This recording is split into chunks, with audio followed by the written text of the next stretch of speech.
আমার সামনে উপবিষ্ট প্রিন্ট ও ইলেকট্রনিক্স মিডিয়া প্রিয় সাংবাদিক বৃন্দ, আপনাদের মাধ্যমে জানাচ্ছি যে আমাদের যে গত 11/4/2025 সনে 3 তারিখে যেই বাংলাদেশ ছাত্রলীগ নিষিদ্ধ ঘোষিত সংগঠন বাংলাদেশ ছাত্রলীগের হাসননগর শাখার সাংগঠনিক সম্পাদক ওমর কাজী কর্তৃক দাখিল পরীক্ষার্থীকে যেই ধর্ষণের ঘটনা ঘটেছে, এই ধর্ষককে আগামী 24 ঘন্টার মধ্যে গ্রেফতার না করিলে আমরা আরো কঠোর কর্মসূচি ঘোষণা করব।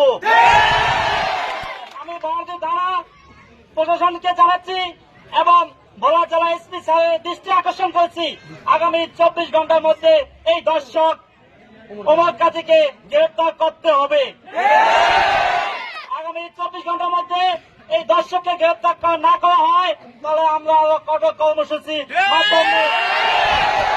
করব। এই বলে আমি আমার সংক্ষিপ্ত বক্তব্য এখানে শেষ করছি। আসসালামু আলাইকুম।